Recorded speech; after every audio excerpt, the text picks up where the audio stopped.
सभी को top on top की राम राम। एसआईआर का फॉर्म भरना आज सबसे बड़ा मुद्दा बन गया है। ऐसा लग रहा है कि जैसे सिर्फ इसरो के वैज्ञानिक ही इसको भर पाएंगे, बाकी लोगों के बस की बात है नहीं। लेकिन ऐसा नहीं है। हम ये जो वीडियो बना रहे हैं इससे आपका ये फॉर्म भरना बहुत आसान हो जाने वाला है। तो चलिए हम शुरुआत करते हैं।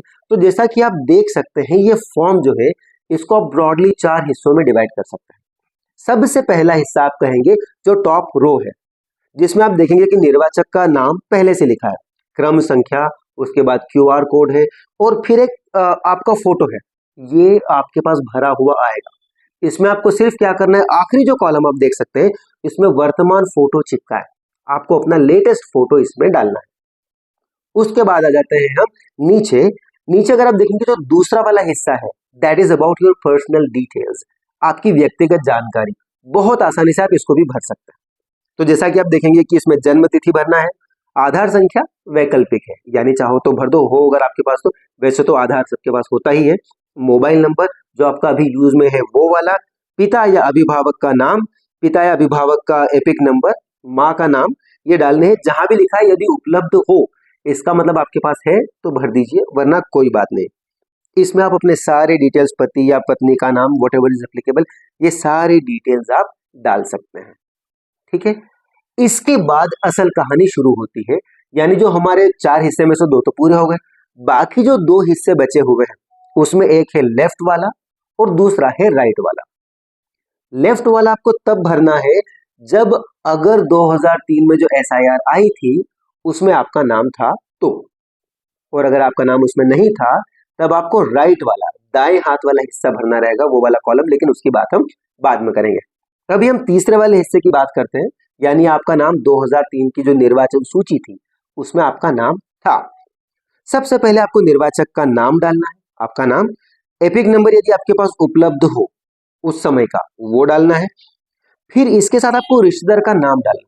अच्छा, जो रिश्तेदार का नाम है यानी जैसे आपके पिता, माता या आपका और कोई ब्लड रिलेशन हो सकता है, उनका नाम आपको डालना है, लेकिन इसमें बहुत ज्यादा फर्क नहीं पड़ता इस बात से, आप उनका नाम डाल सकते हैं।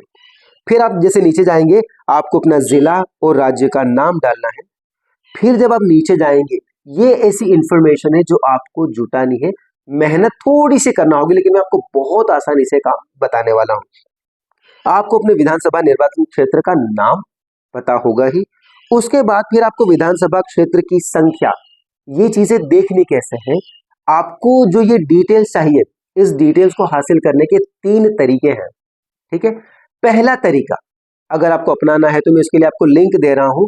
अगर आप इस लिंक पे जाएंगे तो आपके सामने कुछ ऐसा पेज खुलेगा जिस पर आपको अपना डिस्ट्रिक्ट डालना है, असेंबली कौन सी थी आपका, है ना, विधानसभा वाला, वो डालना है, कैप्चा डालेंगे और जैसे ही आप इसको सबमिट करेंगे तो आपकी बूथ की पूरी लिस्ट आ जाएगी।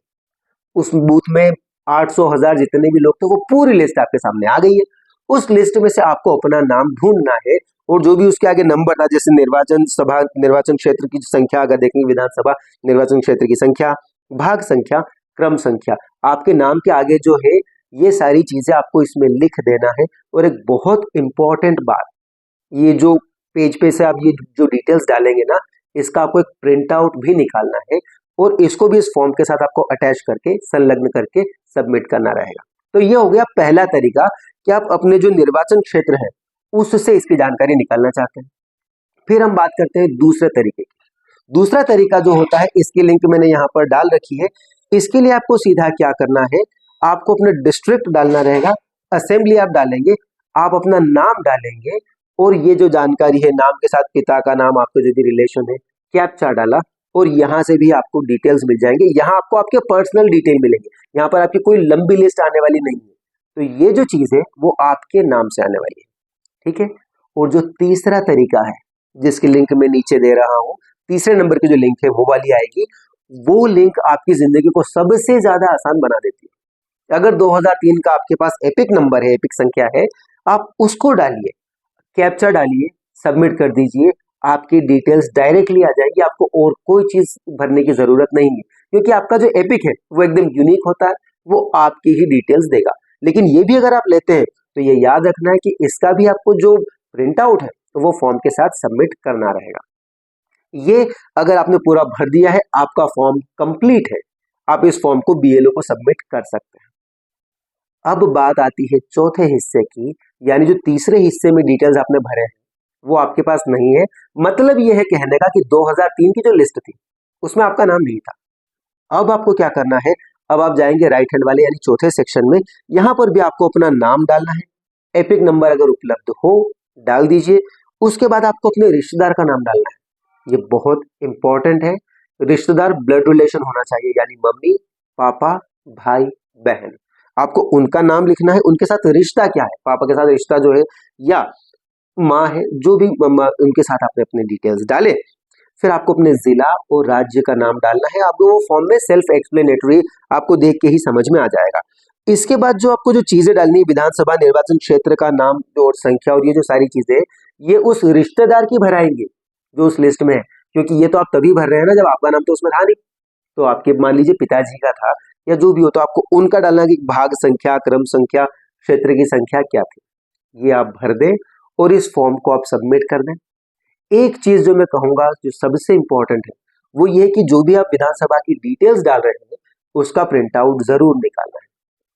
अगर मान लीजिए कि आपके पास कोई ऐसा रिश्तेदार भी नहीं है कि आप चौथा भाग जो है, चौथा सेक्शन जो उसको भी भर पाए, मतलब न तीसरा है न चौथा है, निराश तब भी होने की जरूरत नहीं है। ऐसा नहीं है कि आपका नाम अब एसआईआर में नहीं आएगा। उसके लिए आपको क्या करना है कि ये फॉर्म लीजिए और इसके साथ 13 डॉक्यूमेंट्स की एक लिस्ट है, इसमें से कोई भी एक डॉक्यूमेंट आप इस फॉर्म के साथ सबमिट कर दीजिए, आपका नाम एसआईआर में से नहीं हटेगा। तो मैंने इसको बहुत सिंपल तरीके से, बहुत क्रिस्प तरीके से इन्फॉर्मेशन देने की कोशिश की है और मुझे पूरा विश्वास है कि इससे आपको फॉर्म भरने में बहुत हेल्प मिल जाएगी।